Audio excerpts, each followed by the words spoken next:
Alô, e aí, gente? Vambora gravar rapidamente o podcast de hoje, falar do resultado do jogo do Corinthians, a situação de tabela do Campeonato Brasileiro, chances de títulos, chances de rebaixamento. E hoje tem o sorteio da Copa do Brasil. Vamos ficar antenados para ver aí como é que vai ficar o chaveamento dos próximos confrontos. Bom, o Corinthians acabou perdendo pro Juventude, 2-1 lá no Alfredo Jaconi. Fala assim, se a gente pensar só a partida, no contexto da partida, foi um fiasco completo, óbvio que a gente ri aqui, mas eu dou risada pelo contexto geral. A gente sabe que o Corinthians vem de uma classificação na Copa do Brasil, diante do seu maior rival, então era natural que o time estivesse numa rotação diferente, tivesse com uma pegada diferente, né? A mobilização diferente, porque nada se vem de um confronto que te exige muito da adrenalina, do aspecto técnico, tático, psicológico principalmente, né? Da intensidade que você entrega. Por exemplo, se a gente olhar o André Ramalho, por exemplo, ele fez um baita jogo contra o Palmeiras e o Juventude, para mim, foi um dos piores em campo. Parecia um jogador de pelada. Todo respeito ao André Ramalho, mas então a gente é sempre bom contextualizar. O jogo foi no Alfredo Jaconi, muito frio, muito frio. Até comentei ontem, eu até falava, cara, vai pegar porque vai estar frio. Então tem uma série de situações que é importante a gente discutir. Claro que pensando na sequência do Campeonato Brasileiro, é uma sequência muito ruim. O Corinthians já começa a amargar uma sequência bastante incômoda e uma sequência que pode vir eventualmente, eu acho que isso ainda não é motivo de preocupação, mas eventualmente pode vir a causar um certo desconforto em termos da briga pelo rebaixamento. Mas eu acho que ainda está longe disso acontecer, né? Tem muita água para rolar. Eu acho que o Corinthians não vai deixar chegar nesse ponto. Eu acho que não. Eu acho que não. A gente sabe que o Corinthians é uma equipe que vai jogar para uma competição e não tem capacidade de se mobilizar para todas as competições. O Corinthians, para mim, essa temporada se mostra ser um time muito copeiro. E o problema de você se mobilizar para confrontos, duelos de mata-mata é isso.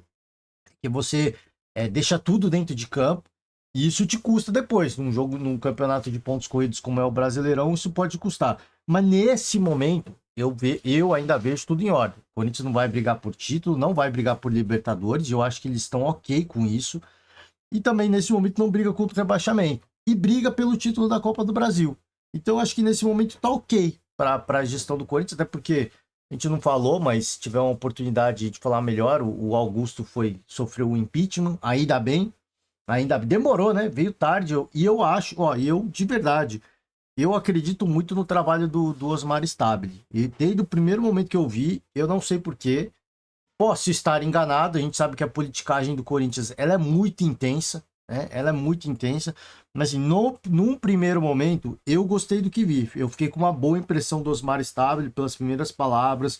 Um cara muito ponderado, não ficou jogando para torcedor, não fez aquele papelzinho de torcedor gestor. Ele fez o papel de gestor. Ele chegou, falou que tinha muito problema mesmo, né? Muita coisa embaixo do tapete que ele ia ter que tirar, que ele ia ter que investigar, que ele ia ter que, não sabia de onde que ia vir o dinheiro para pagar os compromissos e está pagando. Então me passou uma boa impressão. Acho que com um bom gestor, claro que dentro das limitações, um excelente treinador como é o Dorival, tá em destaque na tela para vocês. Um time competitivo, como a gente sabe que tem, eu acho difícil sofrer qualquer tipo de risco para rebaixamento, mas a gente sabe, como eu falei, o Campeonato Brasileiro ele é traiçoeiro. Tem equipes que eu acho que aí sim vive uma situação muito mais complicada que o Corinthians, como é o caso do Vasco, a gente já citou aqui. O Vasco precisa, né, não pode se dar ao luxo de focar e de deixar esforços apenas na Copa do Brasil. Aliás, a prioridade deveria ser a inversa. A Copa do Brasil é um bônus para você ganhar aquele pique generoso, mas não como prioridade para a temporada. Então vamos, né, eu acho aguardar para ver o que vai. Mas nesse momento eu não vejo Corinthians, como eu falei. Se a gente falar só de da partida em si, foi um fiasco, foi uma catástrofe completa, foi um dos piores jogos do Corinthians que eu já vi, um jogo medíocre. Romero foi expulso, eu até comentei do André Ramalho. uma atuação pavorosa, mas, como falei, eu acho que é importante a gente contextualizar e entender que, cara, era um jogo que, eu acho que, imagino eu que muito torcedor ficou iludido e imaginava, de repente, um embalo em virtude de ter eliminado o Palmeiras, mas eu acho que tantos outros torcedores imaginavam que exatamente isso fosse acontecer. Cara, ficou tanta coisa ali naquele jogo que os caras vão chegar hoje e vão, tipo assim, né? A mente dos caras vai estar um mingau. E eles vão jogar o jogo que der pra jogar. Foi isso que aconteceu. Acabou perdendo. Estreia do Thiago Carpini do lado do Juventude. E vamos ver, né? As duas equipes, o que se pode esperar. Talvez alguns torcedores tenham ficado um pouquinho mais mordidos porque o Juventude usa verde, né? Mas, enfim, né? Eu acho que a principal meta de momento foi cumprida, que era não só avançar na Copa do Brasil, mas vencer um grande clássico.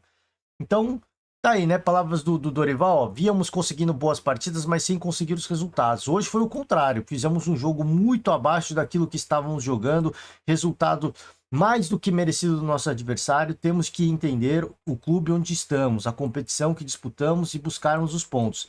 É muito simples, mas temos que assumir um pouco mais, todos nós, buscar aquilo que nos falta, regularidade. Só assim vamos conseguir uma melhor condição na competição, esbravejou o Dorival na entrevista coletiva em Caxias do Sul.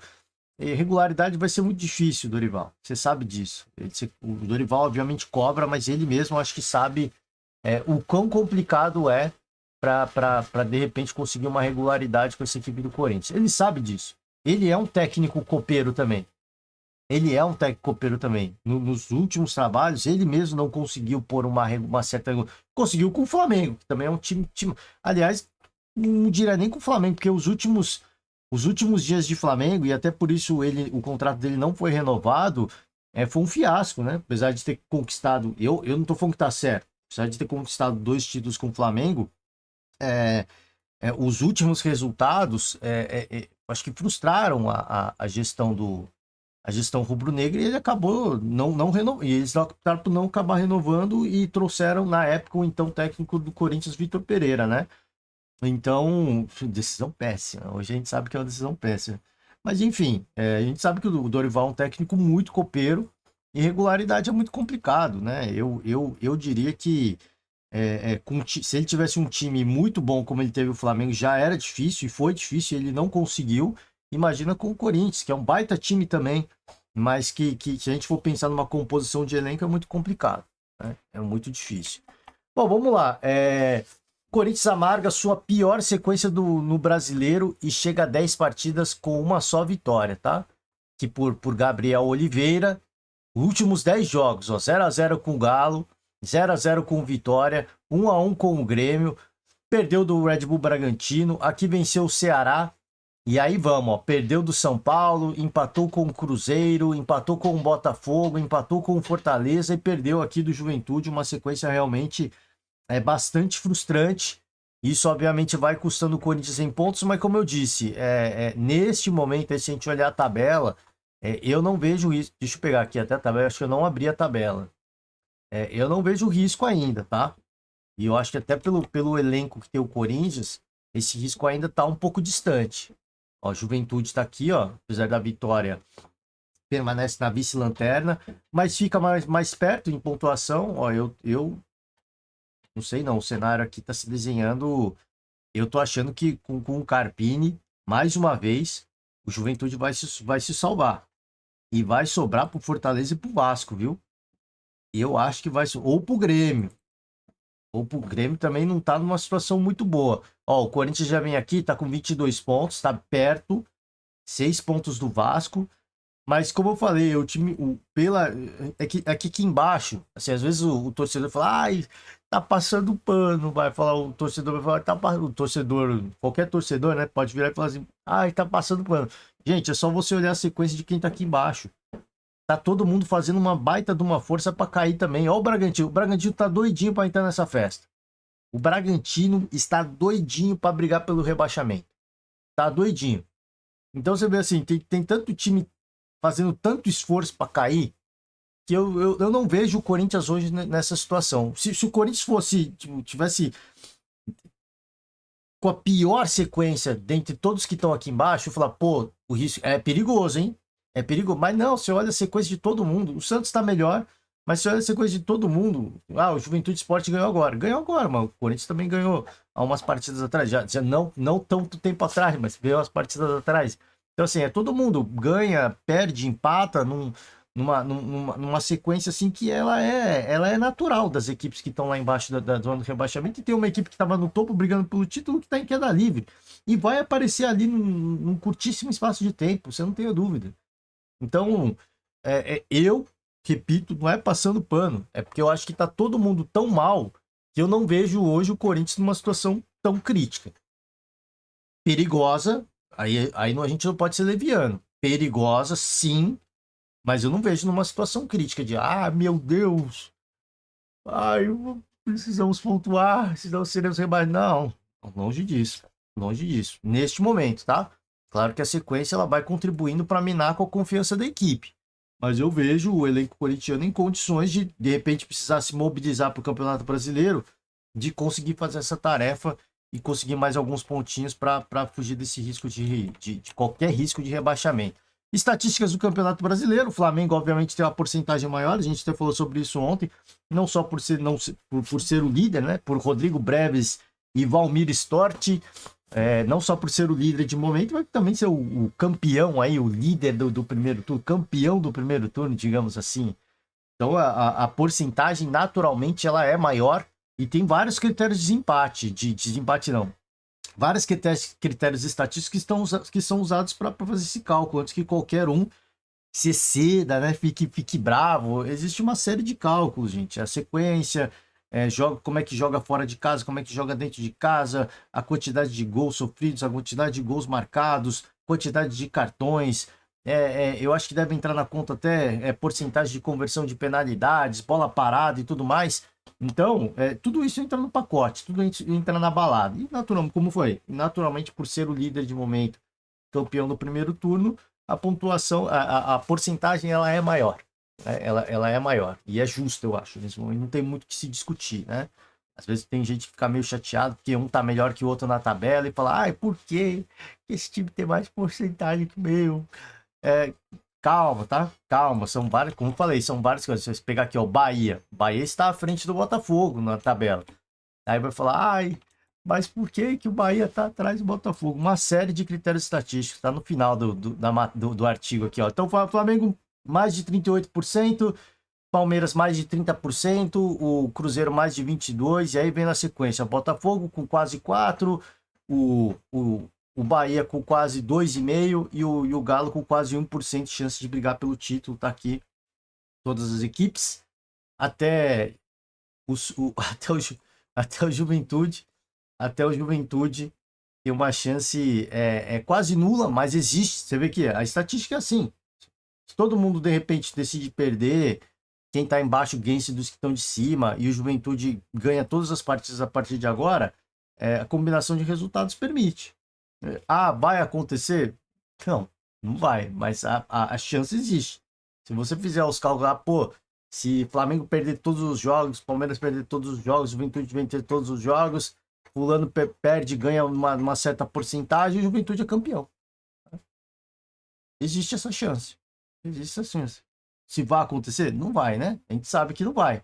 Porque aí precisa ter uma quebra total, assim, da sequência. E isso é muito difícil, isso é muito improvável de acontecer com todo mundo que tá no topo da tabela, né? Pode até acontecer com uma equipe. De repente, assim, perde aquela sequência boa. Mas com todo mundo, isso não acontece. Né? Isso é muito improvável, tá? Chances de permanência, tá aqui, ó. Chances de permanência na Série A. Como eu falei, o Corinthians, eu vejo hoje numa situação muito difícil de brigar pelo rebaixamento, mas o risco existe e ele não deve ser, deve ser desprezado. Tá? Mais de 88% de chance de permanência na Série A, o Santos mais de 76%, o Grêmio mais de 72%, o Vasco, olha aí, ó, o Vasco, ó, mais de 63% de chance de... Você vê que os dados, para mim, o Vasco e o Fortaleza entrariam no pacote dos rebaixados. Hoje, né? Hoje. Mas você vê que o cálculo estatístico projeta o contrário. Uma chance muito relevante do Vasco ter mais de 50%. Ou seja, só fazer seu papel. Mas como o Vasco joga a Copa do Brasil, por isso que eu fico apreensivo. Vitória, mais de 47%. Fortaleza, mais de 30%. E aqui já vai caindo as chances, ó. Até o Sport tem mais chances de permanência na Série A do que o Juventude. E uma chance relevante, hein? Quem diria? 24,19% para o Sport e 5,05% para o Juventude. Eu acho que o Juventude com o Carpini vai sair, viu? Eu acho que vai sair. Tá aqui, ó. Chances de permanecer na Série A. Pessoal do G3, do G4, G5, G6, talvez. Muito difícil a chance de queda. Muito difícil. Mas se de repente pegar o G3, é muito improvável.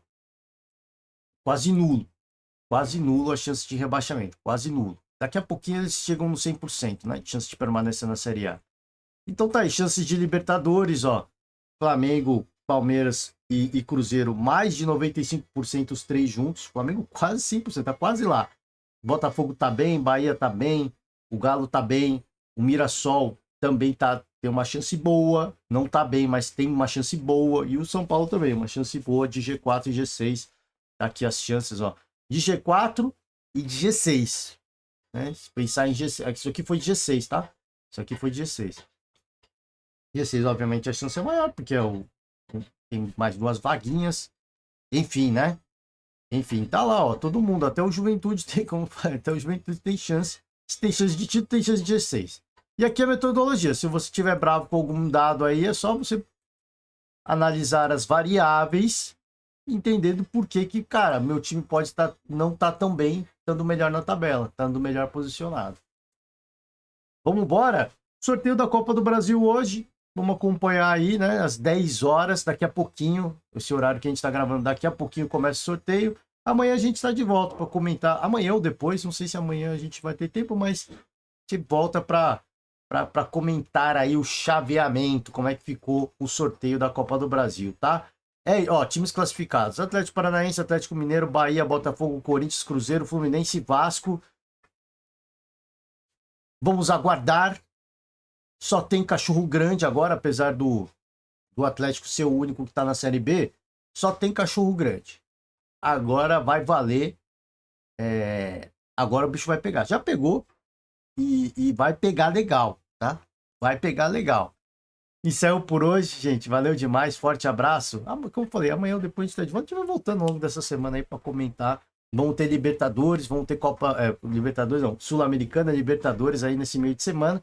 Então, certamente estaremos de volta aí até sexta-feira para comentar as rodadas, como é que foram os jogos, quem decepcionou, quem superou as expectativas. Será que isso acontece? E o sorteio da Copa do Brasil. Valeu demais, forte abraço, ótima terça-feira a todos e até a próxima. Tchau.